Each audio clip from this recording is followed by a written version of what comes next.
Welcome to Spoke TV, your source for local and campus news. I'm Mike Selish. And I'm Camila Rivero, and here's what's new this week. Kitchener-Waterloo will get its first look at the making of James Cameron's highest-grossing masterpiece, but only for a limited time. Spoke TV's Sean Cassidy takes us to the Avatar exhibit at the museum in downtown Kitchener, which will bring the world of Pandora to life.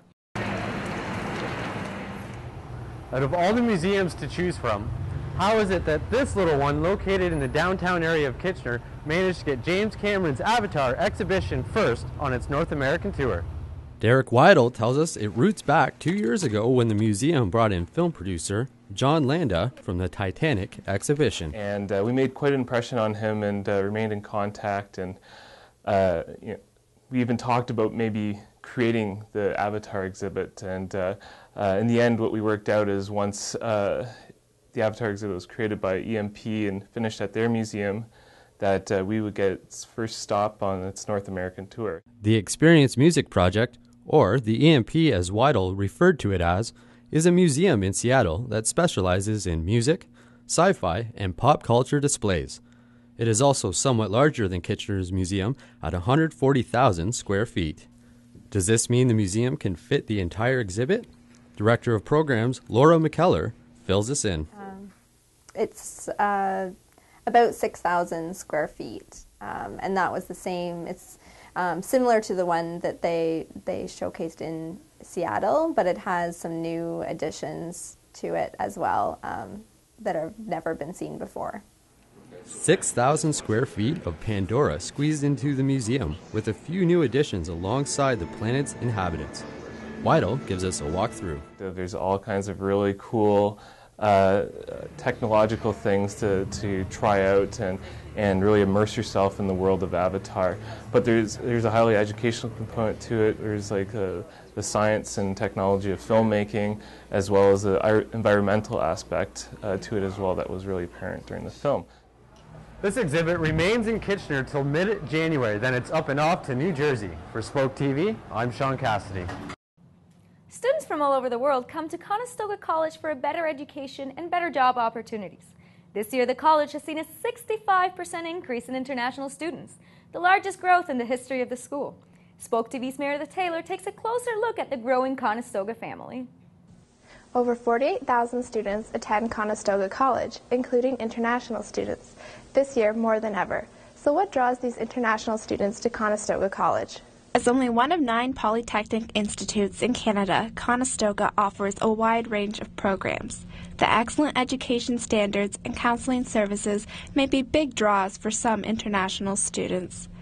Vice President of International Students, Al Vaughn, explains why people from other countries go to Conestoga for their education. Conestoga in particular has developed a reputation for high-quality programs that lead to jobs and prepare people for the workplace, and just over time we've it's taken some time but to get the word out to the world, but that's we're being recognized for that. Despite the great academic standards at Conestoga, prices for international students can be quite high, with fees being over $10,000. And moving away from home, while exciting, can also be daunting and cause students to become homesick. Well, homesickness is probably one of the key challenges that students are facing. Not in addition to just feeling, just the culture shock coming here. When students are international, they often feel a sense of newness and excitement when they come here. It's kind of like a honeymoon period, but very quickly it's kind of transitioning into day-to-day life can be really daunting. As Conestoga continues to advance in academics and incorporate new programs, international student enrollment will likely continue to grow. For Spoke TV, I'm Meredith Taylor. Spoke TV had the opportunity to speak with the Cambridge Fire Department, which is celebrating Fire Prevention Week and teaching the community what to do in case of a fire. With more on this hot topic is Stephanie Snedden. Do you know what you would do in the case of a fire emergency?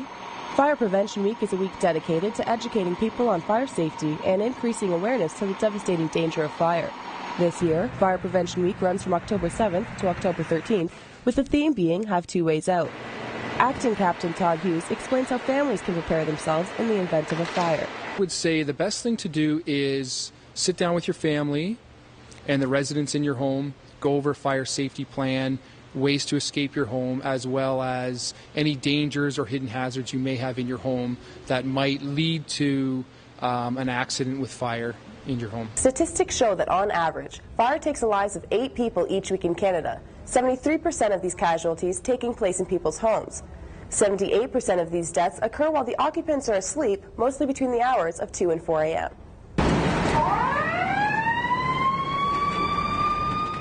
Alexa Delaplanque describes how fully preparing yourself for a fire can still be difficult. Well, I'm an RA at residence, and we go through fire training and what to do when there is a fire in the building. But even with 524 students, it's difficult to kind of figure out what you would do in that situation. Since most fires are caused by carelessness, informing yourself about fire safety and prevention can dramatically reduce the risk and probability of fires. We have open houses, station tours, and we get out in the general public and do home inspections a year. So, test your smoke alarm monthly and clean it every 6 months. Form an escape plan and practice it at least twice a year. Establish a door or a window in every room in your home that you could use to get out in case of emergency. For Spoke TV, I'm Stephanie Sneddon. Each year, social media gets more personal and easy to use. From Facebook to Twitter, we're giving endless opportunities to talk. But is anyone actually listening?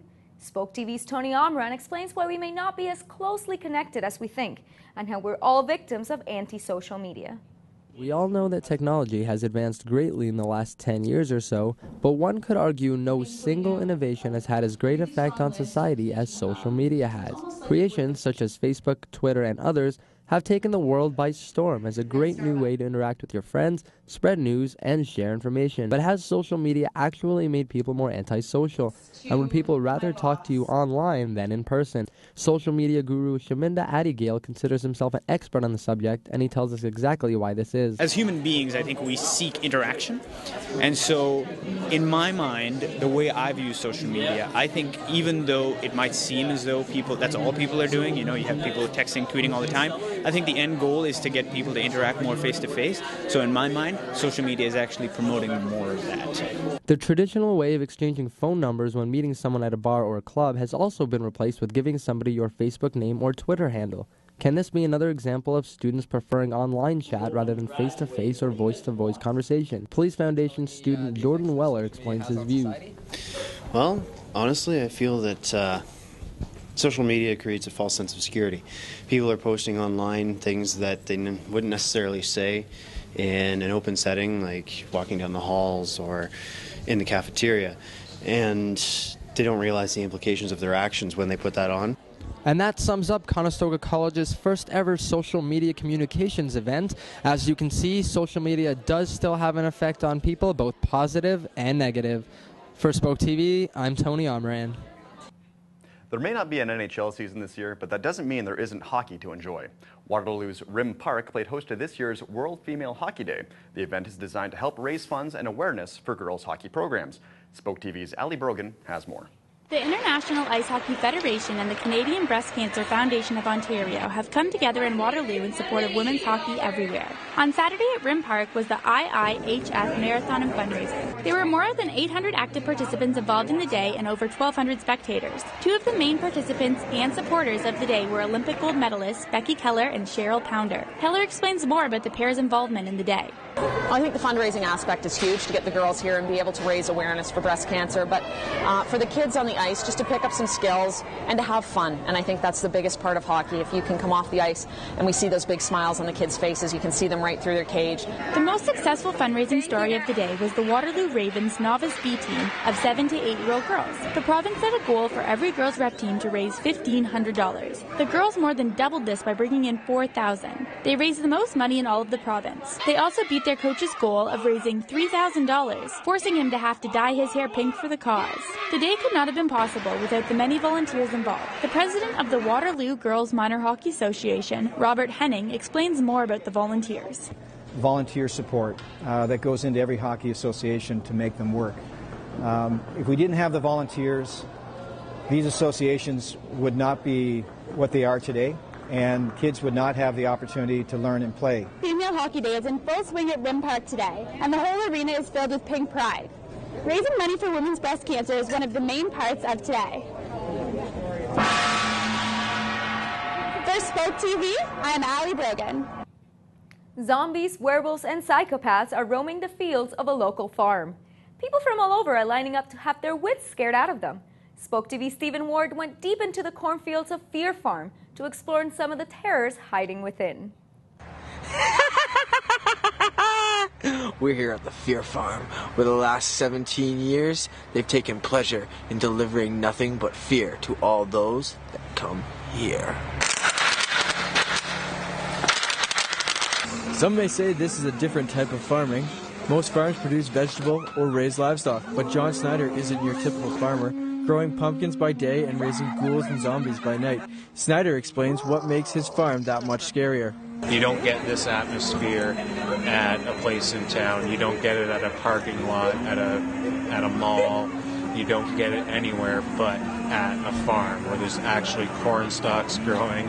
You're actually on a hayride driven by a wagon or driven by a tractor. You're in a 100-year-old barn. That's you just don't get that atmosphere anywhere else. You feeling lucky?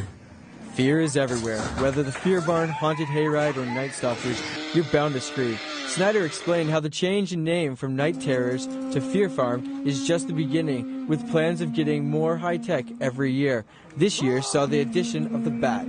Despite the terror being dished out, the young and the innocent have come out in droves. Young Ashley explains what terrified her. The maze, for sure. People just jumping out at you and cornering you and everything. It was bad. Snyder told us that he loves what he does, getting to scare all those that come to his farm. He even had me freaked out. I don't know why I got sent out here. This is awful. This is absolutely awful. And that's all we have for you this week. I'm Camila Rivero. And I'm Mike Selish. For more information, check out spokeonline.com. See you next time.